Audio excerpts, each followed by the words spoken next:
What is up, guys? It's D, no wheel drive 229. That light is super bright. Let's turn this way. Okay, perfect. So, what are we gonna be talking about today? I just wanted to do a really quick video and almost like a series, because a question I get asked all the time is, D, what do you do for a living? You know, what do I need to do if I want to get, you know, a really expensive car, the car of my dreams, or anything it might happen to be, but this works particularly for cars, but it could be a house or whatever it is you want. But all the time people ask me, are you a rapper? Are you a drug dealer? They be joking, but still, I've got to ask that. Just all kind of stuff. People are like, you know, how'd you do it? How'd you do it? How'd you do it? So I know we had the motivational video a couple videos ago about Supercar 23, which is still Supercar, and if you want to dispute that, you come here and beat it, and then, you know, we'll have that talk. But until then, you probably don't have anything that can beat it, so shut up forever. Supercar. So yeah, people ask me how'd I do it or whatever. So I just wanted to do this video kind of summing up, especially for my younger people who, you know, want a particular car. Maybe it's very expensive, a cheaper supercar, maybe a used supercar, but it works for any price range. So this is pretty much the steps of how to get there. So I'm gonna do just like a brief video summing it all up, and then I'm gonna do separate videos breaking it down, and then at the end I'm gonna tell you exactly what I do for a living and you know, how I did it. But this is just gonna be some basic things that everybody can do, start doing, particularly if you're young or if you're not young. Maybe you've been doing things wrong, start doing them now so that you can get that car of your dreams, you know, or whatever it may happen to be, right? So, let's go have a seat by Maryland. You know how it goes. It's a super ugly day, it's already dark outside. So I just figured we could sit over here today, and I'll put some shots up of this car, but y'all know what it looks like by now, so we're just gonna sit here and talk. I'll keep moving around the house. But, okay, so how do you do it? You want a supercar.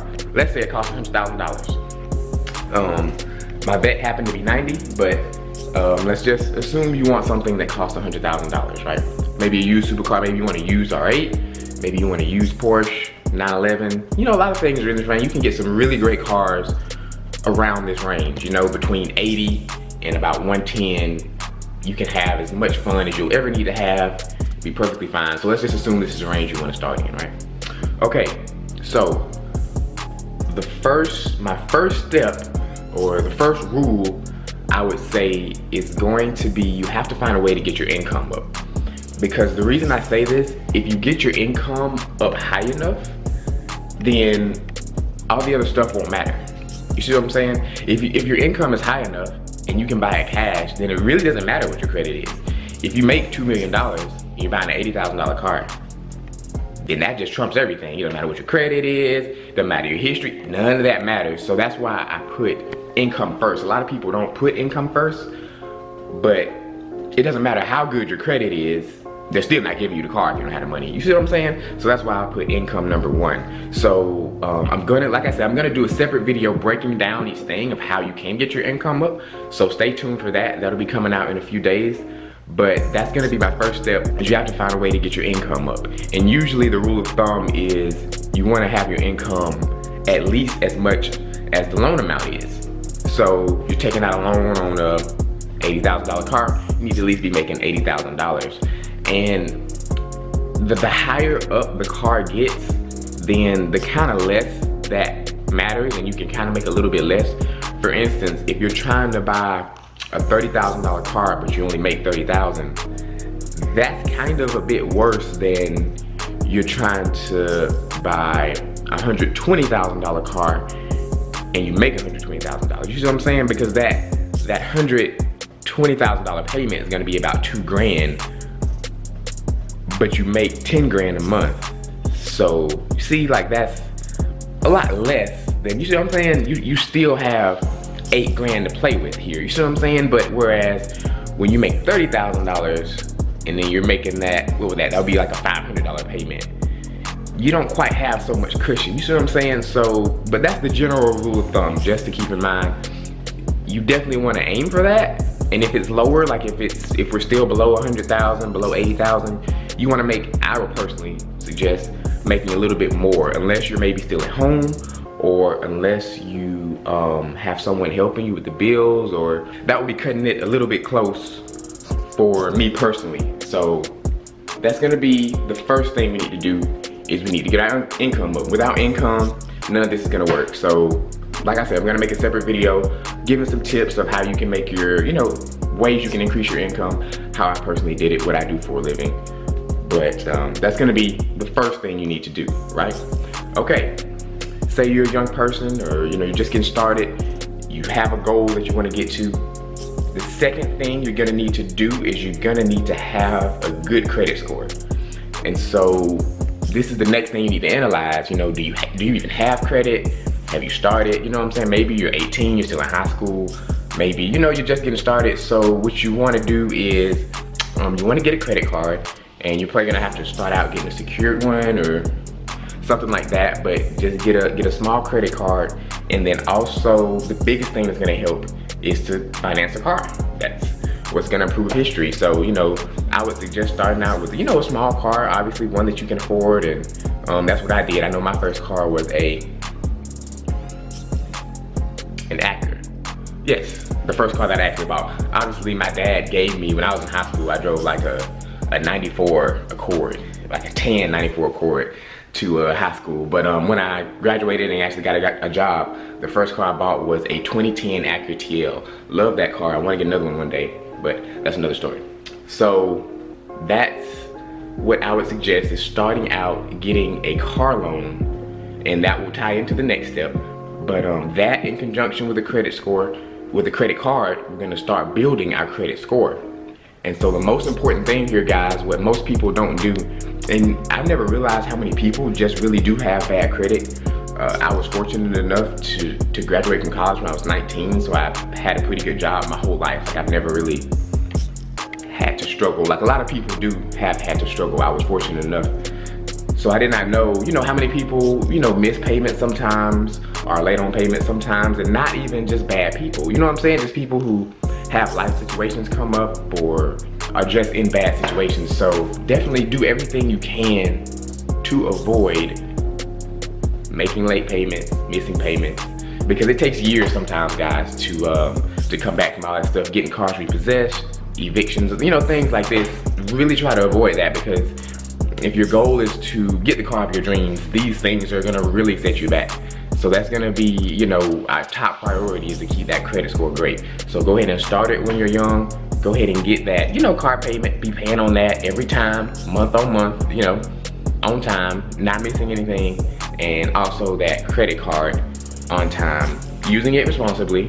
Don't go crazy with it. Just to build credit, keep it below 10%. So that's the goal with our credit score, is definitely below, I think, 33% for your credit utilization, if I use that word correctly.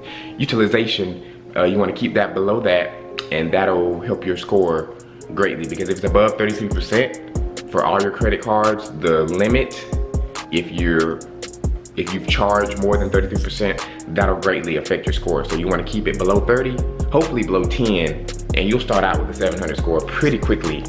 Within some months, I'd say within 6 months, 8 months, you'll be good to go. You'll have a 700. Also, what score are we aiming for? I would say a 740 here. 700, you'll probably be okay in most instances, but a 740, you'll be golden. You don't really need 800 and all that. I haven't even got 800 yet. So above 740, you'll be good. And you'll get there pretty quickly if you follow these steps. So that's the second thing we want to do, is we want to get that credit good. Next, what do we want to do? So we want to have an appropriate loan history. And so what do I mean by this? Okay, say you have a good credit score, say you have income, but say you make $80,000 a year, right? You have a 730 credit score, you're looking good, you've never missed a payment on your car, you're looking good, but you want to go buy a $70,000, I don't know, whatever, C63, and you go to the dealership and they look, and the only thing you've ever financed is a $5,000 like 04 Accord. That's the only thing you've ever financed. They're not gonna give you that loan unless you put a large down payment or pay a lot cash. They're gonna be hesitant to give you that loan. So that's what we're gonna talk about third. That'll be the third video I post, but this is, you know, just a brief synopsis of what's coming up. This is the steps, and we're gonna break them down later. Remember that. You have to have appropriate loan history. What I mean by that is they want to see that you've made a similar car payment before. So like say you purchased a $20,000 car. Next time they'll probably let you get like a $35,000 car. You see what I'm saying? I think it's about 50% is the max.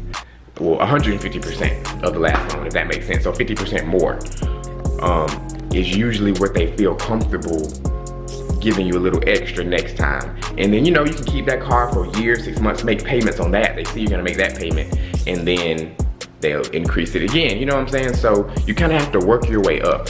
So like example, for me personally, I started out with an Acura TL, and it was like 20,000. And then I got the BMW, it was the same, it was like 20,000. Then I jumped, and they made a little exception for me because I put a bit down. I had a really good credit score, and I had a really, you know, a lot of income for, you know, the amount. It was still much less. So I went from a I think it was $22,000 Acura TL, and the BMW was a similar price, up to the Audi. You remember the Audi was like 45 or something like that, which that was a bit of a big jump. That was almost double, but they did it, but they were a little apprehensive about it. So double is really pushing it. That might be the best you're gonna get. But say I had walked in there trying to get the Corvette then, they wouldn't have done it. You know what I'm saying? Unless I put down crazy money, like 40,000, you know what I'm saying? Unless I got the loan down to what they were comfortable with which is about, you know, 40,000. So that's what you have to do, is you have to incrementally work your way up to the area, the price range you want to get to. So like, you know, like your first car might be 10,000, your next one might be 20,000. Your next one might be 35,000. Your next one might be 60,000. You see what I'm saying? So that's how you kind of have to work your way up. They're not just gonna give you a GT3 and you've only been making payments on this, you know, 04 base C-Class. You know what I'm saying? It's not how it works. That's the third tip I'm gonna give you is you have to have appropriate loan history. Now, what can offset this is other types of loans. If you have a house, if you make a house note every month, I think that'll work too. They just wanna see that you're able to pay back big loans. So that's the third thing, is you're gonna have to work your way up to the big loan status if that's what you want. If you want the cars that come with the big price tag, then you're gonna have to work your way up to that. So that's just something to do. Also, another brief tip, on your way up, try to get cars that don't depreciate that much. So try to always get used. If you're gonna be getting rid of them quick, then going used is gonna kind of cut into the depreciation, because you can't keep buying brand new cars trying to work your way up to this, because you're gonna lose crazy money. So just a brief tip there. And lastly, what are we gonna do? We're gonna make a down payment. That also, which that goes back to the first thing of cash rules. So, you know, if you have enough cash, like I said, that'll offset all this stuff. Say you work your way up and you're making good income and you don't feel like going the route of working your way up through cars. What you can do alternately, as I mentioned before, is just save up the difference. Say you want a $60,000 Cayman, slightly used Cayman 981.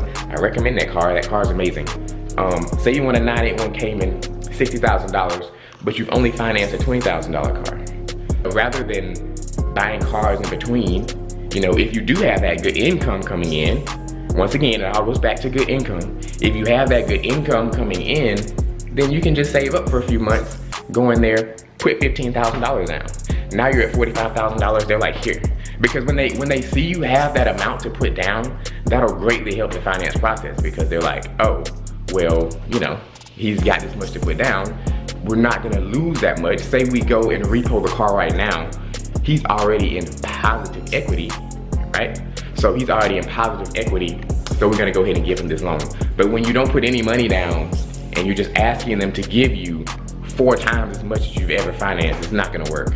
So that down payment helps to keep you in positive equity, and that's for you too. If you happen to wreck the car, wanna trade the car later, you'll be good to go. So it avoids you being in an upside down or negative equity situation.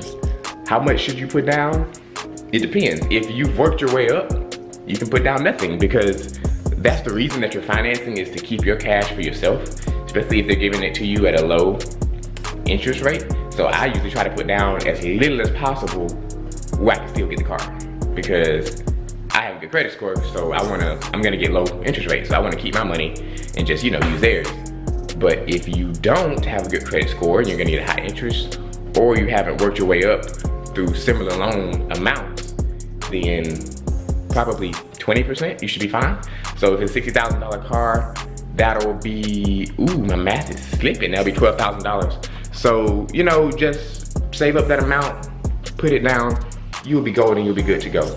So this was just like, not that brief, but hopefully this kind of laid out some of the steps in order to get there. But like I say, I'm gonna make separate videos about each one and tell you how I did it, you know, at 23. It's pretty young. I know people have done it younger. I know people have bigger cars. Some people have freaking 4 P1s at 19. I know that. So go watch their videos too, and you can see how to do it even better than I did it. But as for me, I'm just gonna tell y'all what I did. That's all I can do. So stay tuned for that. Also, if y'all have any questions, comment below about how I did it, how I went about it. If you have any questions, maybe you're thinking about getting started on a car journey, maybe you're getting your first car, your second car, or you're at that point where you're ready to get the dream car. Comment below if you have any questions. Let me know what's going on. Let me know what your dream car is, what your goals are. Comment below, let me know. Let me know who you got tonight, Alabama or Georgia. Actually, by the time I post this, the game might be over. So let me know who you got. Don't forget to like, share, and subscribe. It's the No Wheel Drive 229. More videos to come, y'all. Subscribe.